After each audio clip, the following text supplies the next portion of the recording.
Welcome back, Falcons fans. It's Pound for Pound ATL. Your host this week is Jonathan Holder, but I am also joined by the one and only J.R. Clark, as you can see. How you doing, man? Man, what's going on, man? You doing good over there? Doing good. Second time through, much better than the first time through. So, but yeah, it's been a good week, and I'm looking forward to other stuff. I know you're super excited about what's coming up next week. Yeah, man, we're really getting into the catalyst of what starts off the draft season. Yeah. Next week is the East West Shrine game and the Senior Bowl. The Shrine Yep. game's on Thursday, Senior Bowl is on Saturday, the games respectively. But starting Tuesday, I will be down in Mobile, uh, like representing pound for pound, one half of pound for pound down there in like boots on ground, Yep. like watching the practices, trying to like hear what I can hear, see what I can see. Like last year when we were down there, like there was big rumors swirling around that the Falcons were super interested in Damian Pierce, who ended up getting drafted by the Texans. So you know, I'm hoping to catch some interesting tidbits like that. Again this year. But mainly like this is the first glimpse that we really get at the guys at a different setting. Not just Right. in their college games or whatever. Or Some of these highlight guys, tapes or something like right? that. Some of these guys are stepping up in competition. Mhm. Some of these guys, it's like this is their first time experience. Well, all these guys, it's their first time really experiencing NFL coaching. So these 3 days of practice like tells you a lot and can really vault your status as a Mhm. player. Like this time last year is when we saw Jeremiah Johnson out of FSU really like skyrocket up Yeah, he did. everybody's boards. Like I remember going into that, I wrote a preview that I was like, okay, I felt like that he could have been like a late first rounder, but I was hesitant to say that, and I was like, all right, he's a second round pick, early second round. Mhm. I should have stood on my convictions because like he went a little lower than we thought, but by the end of the Senior Bowl, there was some real clamor that he was a top 10 pick. Yeah. So I remember there were some people mocking the Falcons. mhm. Like he might have got to the Falcons. So Yeah, I I mocked a do few I of do them. remember that. Yeah, Yep. so like that's what this week is about, right? And then you have like the Shrine game, which all right, interesting tidbit that a lot of people may not know about. Before last year, the Reese's Bowl was coached, by full NFL staffs, generally by staffs who were up in the high, draft picks. And they ended up the Reese's Senior Bowl started charging the NFL to meet with players, basically. Because the Reese's Senior Bowl is not necessarily affiliated with the NFL at all. It's its Right. own thing, right? Right. So basically they were saying, okay, if you want to sit down with these players, you're gonna have to pay a fee. And there was a That's bold. lot of yes, very, very bold. Um, but Jim Nagy is, in charge of that and he's taking it a different direction, making it a premier thing. And to his credit, like there are services out there that these teams pay for, to get information. And Right. essentially that's what he was treating the Senior Bowl as another one of these services. So I don't blame him there. Yeah. He's doing there like his team is doing all the legwork, getting all these players there, all this other jazz. So coincidentally, that comes up, and then the NFL now is basically like in bed with the East West Shrine game Yeah. I've and heard this. trying to make it a like another premier all-star game. Like to a Right. point where last year they moved it to Reliant Stadium. I think it's Reliant Stadium, the Raiders home stadium in Las Vegas. Yeah. So, they got it moved to Las Vegas.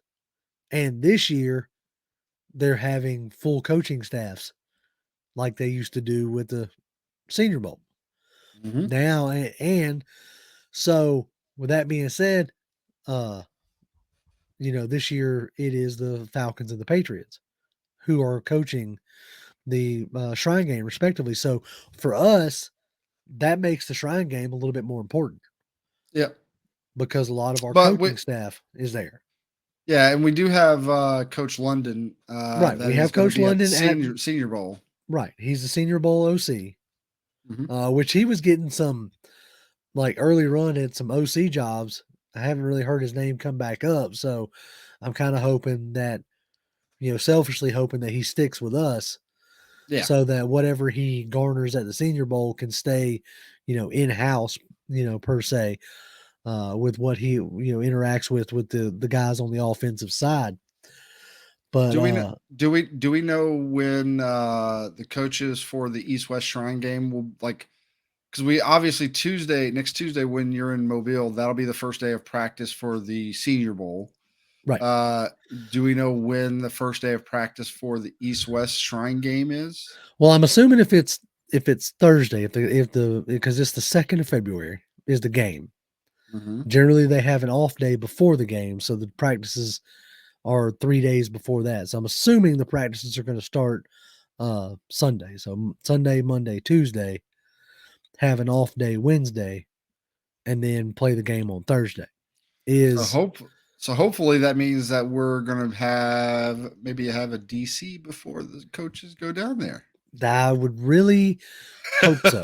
That's like that's if there's one Yeah. like angst about, man, I really wish they'd hurry up and get this DC, settled, is because of the opportunity that we have, which brings up an interesting point that there was a report by Josina Anderson, who used to be of ESPN. Now I don't know who she works for or if she just does independently, but there was a report by her that some of these like candidates were having to say or were wondering if they would be okay with keeping a lot of the staff together. Mhm. Keeping a lot of the existing position coaches not necessarily being able to bring in their own guys, right? And I wonder if that came out of Atlanta. You know, uh, Possibly. I mean, like I don't know if it'd be like a deal breaker, so to speak, but they are casting a wide net, taking their time, but then also committing to having these guys at the Senior Bowl and having these guys at the Shrine Game. So Yeah. it just makes me wonder if because at the Shrine Game, Frank Bush is going to be the DC, the one who stepped in for Pease in the New Orleans game. Mhm. He's going to be the Shrine Game's DC. Well, so that's assuming that we don't have a DC before then, or maybe even if we do have a DC, he'll still be the DC at that game, Right, because and then report back whatever he, right. obviously what And the they deal is find. like with the Shrine Game, and I think smartly and rightfully so, they're letting a lot of the like position coaches step up. Like Yeah. Charles London is a QB coach. He's going to be the OC at the Reese's Senior Bowl. Hmm. Then, Frank Bush is a D line coach, I believe. Hmm. He's the DC, and I think, I don't know who the OC is. I think it was TJ Yates, I think is the OC Really? for us out I there. wonder I guess what would Ragone do then? Well, I think Uh, Ragone, I think Ragone is just like a supervisor. I think if you're, because Ragone or Ragone might be the um HC, like stepping in as the head coach. I'm not 100% could be, sure. could I would be. have to go back and look and see who's like playing as the head coach. But yeah, the like all the coaches take a step up in like responsibility and duties, for that week. And which is, an interesting and the deal that they're doing at the Senior Bowl is also taking position coaches from different teams and like giving them a coordinator or a head coach role instead of a That's whole cool. staff. It's a mix, which I think is cool too. Yeah. Because it also lets those guys do some networking as well, Yep. which can benefit in the future. Yeah. And that kind of leads, and we're talking about the Senior Bowl and stuff like that, but this leads into I like that concept of what they're doing. Hmm. Uh, because I kind of think that could lead into depending. We'll see what happens the next day or two. But with the hiring of Frank Reich, Steve Wilkes, and what I've the thing that I've heard is if Wilkes were to come here, it would be a package deal. Him and Al Holcomb would come, Right. and that's a guy that we've already interviewed for Interviewed. Yep. DC. Wilkes obviously probably still wants to be a head coach, right? So he comes in as DC for a season, maybe two, with the expectation that when he leaves, Like that Al Holcomb can. Holcomb moves up to be Right. the DC. Yeah, that would So be. I don't know how much Frank Bush likes that, but Well, I mean, it just depends. Like, it depends on what Bush actually wants to do. You know, there is that. uh, but no, that would be that's got the Twitterverse a buzz. Tonight with Hmm. the Frank Reich hiring and now the presumed availability of Wilkes, and also with Dan Quinn pulling his name out of the hat, like Hmm. dominoes are starting to fall. Uh, Yep. it really sounds like Flores might be in the running in Arizona. Um, and then D'Amico Ryans sounds like he might be the favorite in um, Denver with Jonathan Gannon in Texas. So Yeah. we'll see how all that lays out and floats out because Well, those yeah, teams are definitely hoping. Some of these guys are probably hoping. Well, I guess it doesn't really matter because whichever team wins or loses, one of those guys is going to become free. like yeah, Uh, this weekend. yeah, this weekend. Right, So it's not like they say like, oh, let's hope Philadelphia loses because then we'll have Gannon available, and right. the other way around. So that was my original. That was what I was originally going to say, but then it dawned on me halfway through me saying that like, no, both these guys are playing this weekend. Yeah, exactly. It So doesn't yeah, it doesn't necessarily matter. yep. But leading up into these all-star games or what have become these all-star games, um, I was looking through the rosters and trying to find like who are some of the guys that we should be, excited about and excited for. I'm gonna go ahead and put it out there. Like these all-star games are not where you're going to find first round picks.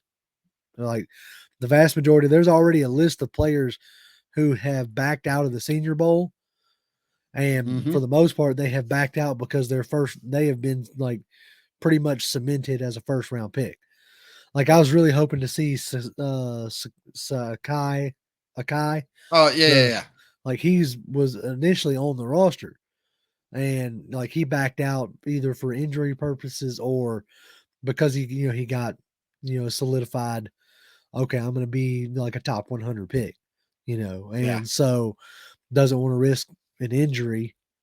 He may still be on the grounds talking to people, but he won't be practicing or playing in the game, Right. which happens. And so, like these guys that we're fixing to talk about here a little bit, we're not going to go like super deep because these guys are like they're just intriguing right now, you know, Yeah. and like these are the guys that when I go down there to the Senior Bowl and because I was able to also garner virtual access to the Shrine game practice, so I'll be able to watch those practices at night. So Mhm. like this whole next week is going to be dedicated to like both of those events, and with the Falcons being like the coaching staff on ground, I really like had to look at the Shrine Bowl uh like their roster and go, okay, who stands out as in somebody that we might be looking at and that might fit something that we might be looking for, right? And one of the first names that popped out was wide receiver out of Wake Forest, A.T. Perry. Mhm. Now, A.T. Perry is, let me get this pulled up so I can say this right. He is 6'5", 206. Big boy. Right. Tall. Well, I say he's a tall, lanky guy, He's is what he he is. he immediately made me think of this year's version of Christian Watson out of North Dakota Yeah, State. Okay, who went in the yeah, second round to Green Bay. Past 2 years, he has received last year almost 1,300 yards with 15 touchdowns. Followed it up this year with almost 1,100 yards and 11 touchdowns. yep, So he had 2 productive years back to back. Once he was finally able to get on the field at Wake Forest, he became their passing game. yep. And he's a very much a guy. He uses for the most part uses his length really well Right, because he's got a massive wingspan. right. And Uh, like, so if you saw what the Falcons tried to do in the offseason, with guys like Alden Tate, uh, there was a couple other guys that they brought in that were just big receivers, like long armed, big catch radius. Obviously, Drake London and Kyle Pitts. But it seemed like they were just going to try to like out rebound you, basically. yep, And so, like that, he fits that mold in a sense of if they're really wanting to put another big receiver, and he's pretty quick. Like he doesn't have like set your hair on fire speed, but for 6'5", he's a long strider and a smooth strider. yeah. I haven't seen any timings for him, Right. but like what I've seen and what I've and both what I've seen and what I've read from other people's views on him. He's a guy that has good like burst off the line, Mhm. can stack a defender, pretty quickly with that burst. And then once he gets out ahead and gets that separation, especially on the go routes and what have you, he's got, like you said, he's got those long, smooth strides that can help him keep that separation, uh, you know, even, down the field. Right. It's Uh, like, I watched, 2 of his games today.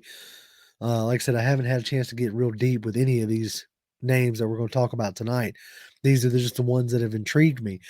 Um, like he's real good at, faking, like head faking inside and going outside and then setting up a corner, doing that 2 or 3 times in a row, and then like hitting him with the opposite, like, feinting outside and then snapping off, coming back inside on like a deep dig.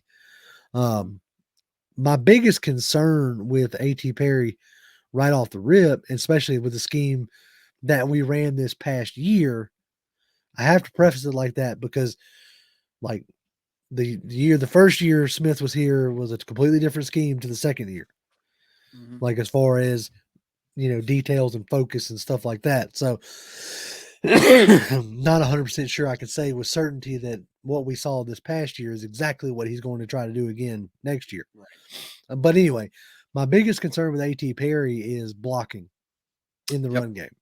Like he don't want no part of it. He don't want like I he don't might know get if in he. somebody's way. So what he definitely looked like he was more of a let me just make somebody have to go around me Right. because and so I saw that in some of the little bit of film I was able to watch on him. And then when I went to go read some scouting reports on him, was that he lacked the strength to maintain the blocks. Right. So he was more just like, let me just put my body in the way and then try to keep that as much as I possibly can. But he's not a guy that was going to just like bowl you over. Right. So And primarily a boundary wide receiver. When he's set up, he's always the outside receiver. Um, the only time you got to see him go run up seam, like do a seam route or whatever, is if he was still the wide guy in a condensed set. So the question is like, are we looking for a boundary guy?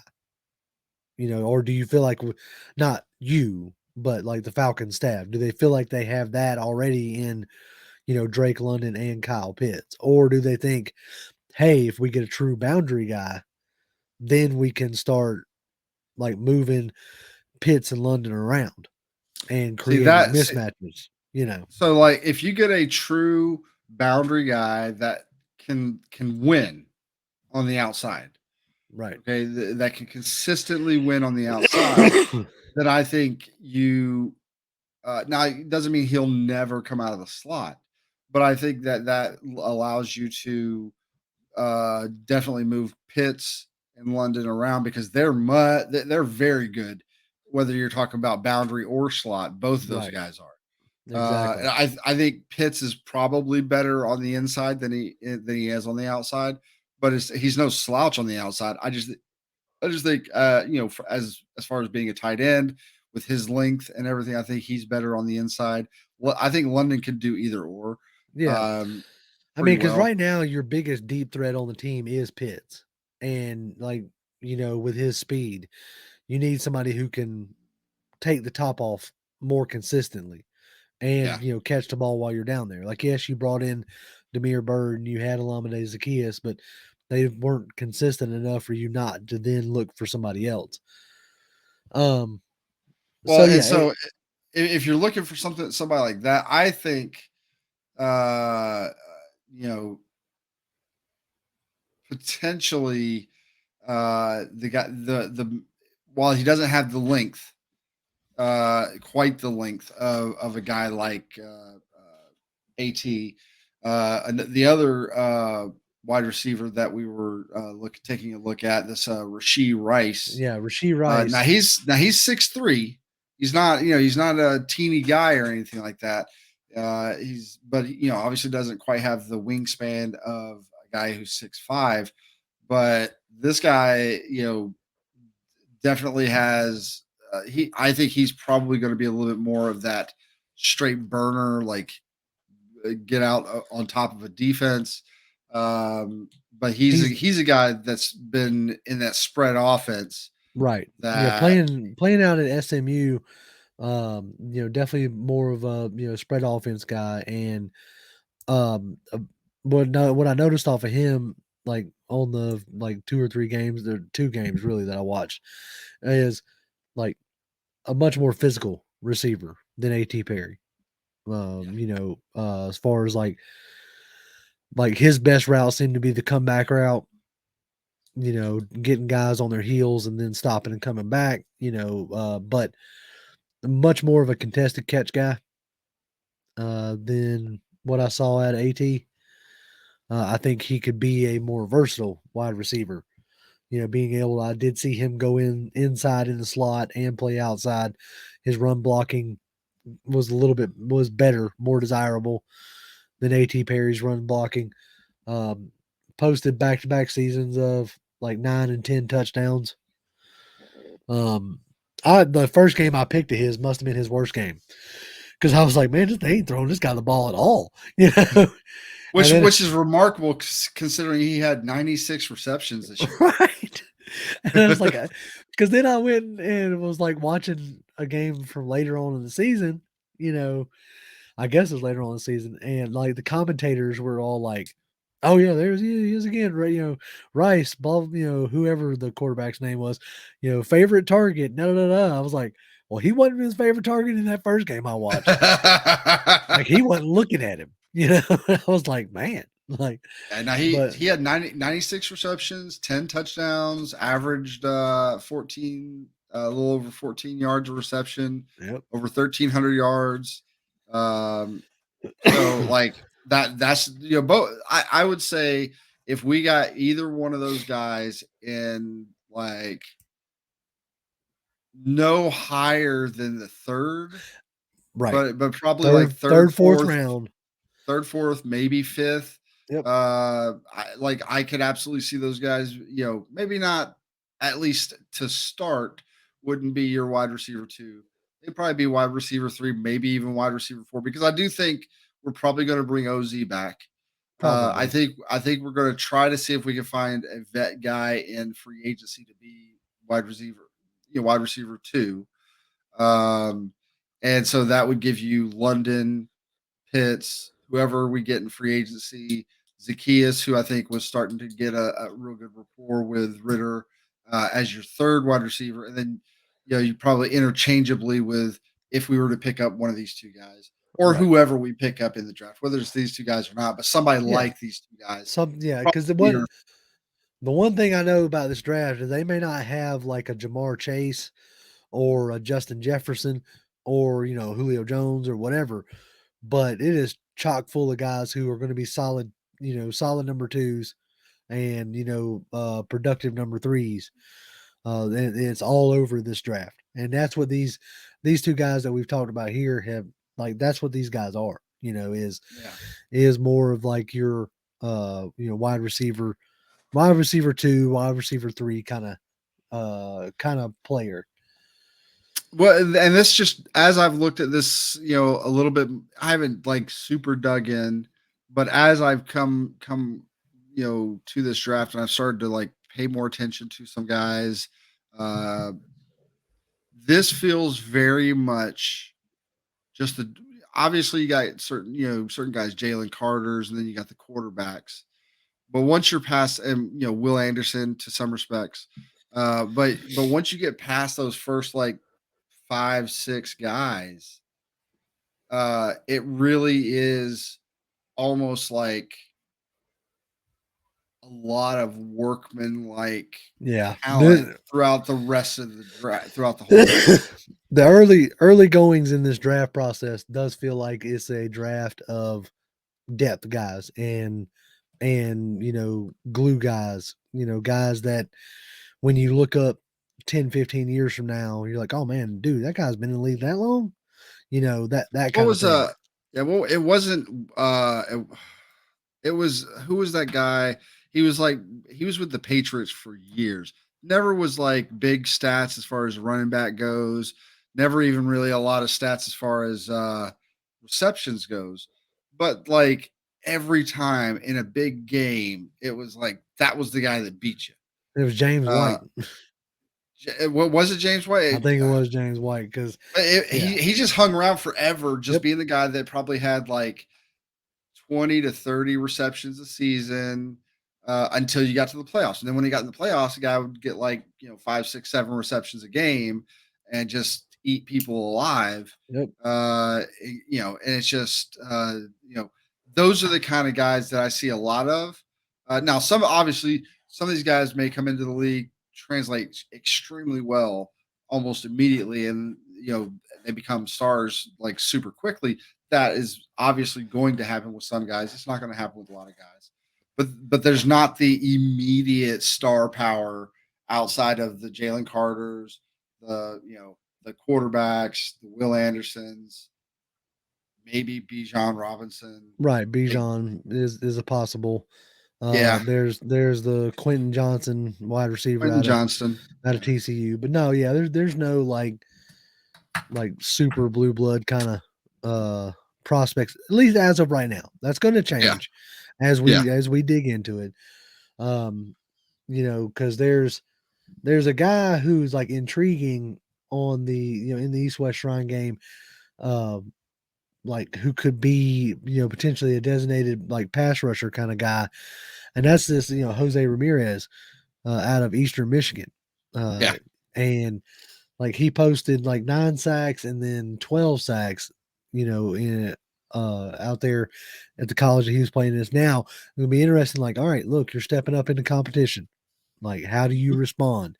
Like you said earlier before we got going, like he kind of disappeared when he played against the Arizonas. Like when he stepped up in competition at the level that he played at in college, when they stepped up competition, he didn't always flash. Well, can he put it together? You know, I made this. I say this jokingly, even though we saw it. You don't necessarily luck into 12 sacks unless you're Vic Beasley, who has Dwight Freeney on the other side. Then you luck into yeah, 16 of them, and you can't ever do it again. yeah, So the fact that he had 6.5 sacks and then 12 sacks, like was it that type of situation, or was he finally coming into his own? Well, you know. I know he got like 4 sacks all in one game. Right. So There was one game where he kind of went off and dominated. Uh, you know, the stuff that like I was actually surprised. So when I looked at him, you know, I see him on the watch him in the video and everything. This guy's like 6'1", 192. I mean, that's a for a defensive end, that's a big that's boy. a big dude. That's a That's a big big boy. And now that's a guy I could absolutely see if we were to get a Wilkes type guy come in as DC. I could see a Wilkes looking at a guy like this and saying, I can do something. right. I can do yeah. Because like okay, so 7 of his sacks came from 2 different games. Against Western Michigan and against Central Michigan. So like rivalry type games, I would imagine. Yeah. Um but yeah, against like the Arizona States and you know, he went he didn't get his first sack until the 5th game. And then he kind of started picking it up from there. So yeah, he's a guy I'm gonna be interested to see like how does he practice? How does his one-on-ones look? You know, is he Not not only that, but just how do they take to NFL style coaching? right? Exactly. You know, because that's what they're going to get here. They're not going to get Mhm. college coaching. They're going to get NFL style, you know, Right. coaching How can and he handle it? coaching. Yeah, how does he handle it? Right. That'll be interesting. I will be And interested to can hear how what you think of him. yeah, and can he progress from day 1 to day 3? Yeah, You know, that's some of the bigger tells. Like, can he progress day 1 to day 3? Um, you know, can he make strides? Can he win on his one-on-ones? And then how does he look in the game? Does he is he able to put it together? Right? You know, because last year, like Arnold Ebiketie, like steadily progressed all week long and then had a monster game. Same thing with D'Angelo Malone. Like, I really believe that that was the reason why. I mean, because 4 of our draft picks were at the Reese's Senior Bowl. Obviously, Desmond Ritter, Troy Anderson, Ebiketie, and Malone. And I think uh, Schaefer might have been there too. I'm not 100% sure. The O lineman that we picked towards the end of the draft. might have been. And he might have been there as well. So, I mean, it's an important time for these guys, you know, and the fact that we have like eyes on it even closer is an intriguing part because like you have another guy, I ain't gonna spend a lot of time on him, but an O lineman out of Louisville, Trevor Reed, Mhm. who what makes that interesting is that Dwayne Ledford, our O line coach, that's where he coached at was Louisville. Yep. He coached this kid for a year, so that right there already makes it intriguing to me. This Yep. kid can play. He predominantly played left tackle, but he could play right tackle. Caleb McGarry, Yep. if you don't resign him, these like somebody like that could be because of the familiarity that Dwayne Ledford has with him. Yep. He could be pounding the table. So how does this guy look? Like how Yep. does that guy look in his drills? These are the things that we're going to start figuring out. Yeah, Um, you know, I could see a scenario where a guy, whether it's him or like him, that we draft, even you know, I mean, because you're still going to have guys for camp, and you know, you need backups and everything. But even if we go and tag McGarry, I could see tagging McGarry, drafting this guy, or a guy like him and this guy, especially because he has worked with Ledford, and Ledford may have some insight into like what he thinks this guy could become. right, And so maybe that helps him get a leg up there. And if that's the case, then you know, he then gets to sit, be the backup. You know, of course, if any injuries pop up, whatever, but gives him a chance to develop for a year potentially. See how he develops in practice over the course of said year, and then you know, at that point we can you know, make a decision like, do we feel comfortable letting McGarry walk and right, letting this guy take over? exactly. So that No, could be a good situation to be in. that really could be, and I mean, but these are the kind of things that you're looking for and looking at when you're watching these. And I encourage all y'all to like watch a little bit of like highlight tapes on some of these names that we mentioned, and just see, because like these are the type of guys that you're going to build your roster with. Yep. Um, You're only going to get, yeah, unless you're extremely lucky and you get like 3 4 guys that are just impact starters out of the draft. You will be absolutely lucky to get 2 impact starters out of any given draft. And the rest of your draft is just going to be guys that, while they're not spectacular, they don't make the highlight reels necessarily all the time. They're the guys that are going to be the team right. that allows those guys that are the stars to be the stars. Oh, And they are just as important. just got a little bit of like we were talking about like who's going to be the head coach, and let's see where it's going to be the special teams coordinator Marquise Williams is going to be the head coach of the East team. So that's pretty cool that he gets that opportunity to be the head coach out there.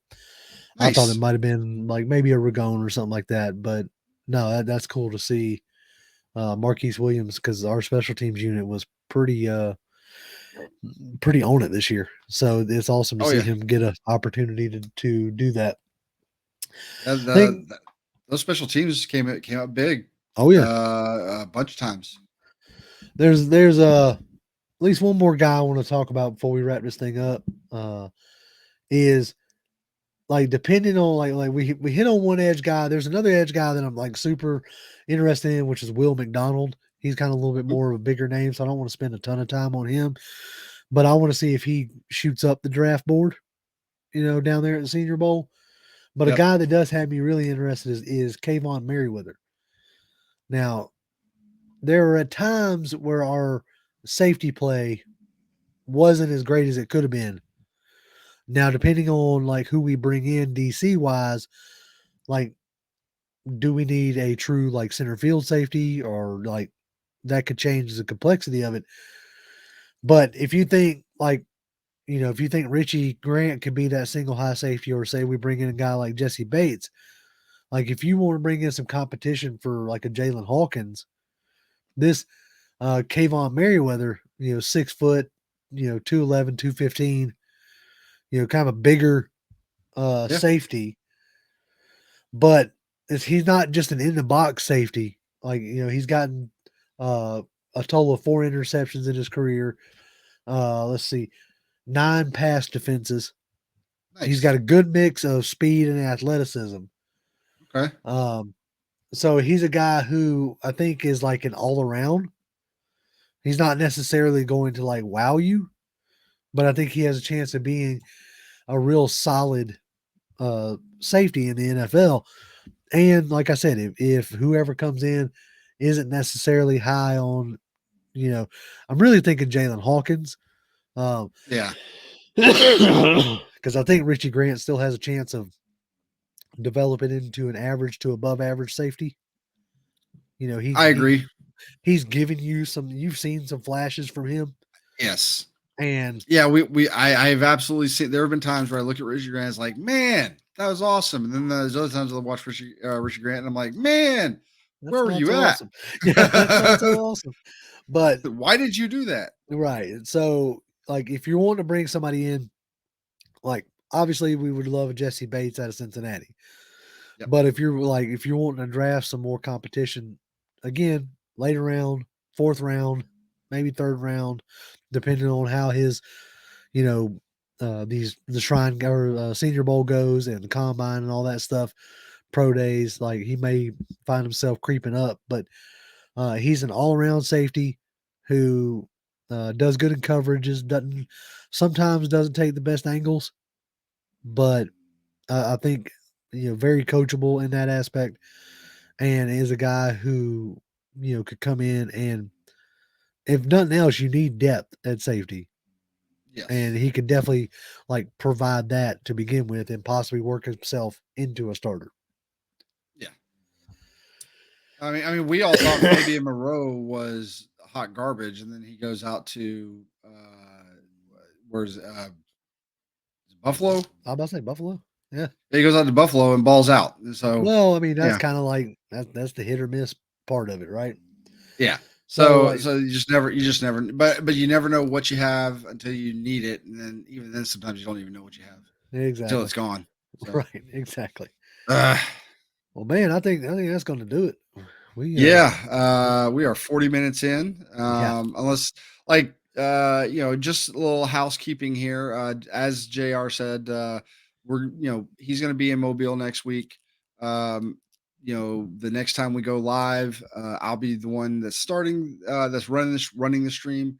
So if there's any hiccups or any issues, just bear with us. right. There's always the chance that the internet at where he's going to be at is just super Crap. horrible. I like, yeah, I don't Uh, I'm heading to like, I rented a Airbnb, and to my understanding, it's like the back room of some old lady's house, so I have no clue what I'm fixing to be walking into.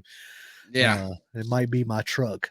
Who knows? Like, but but yeah.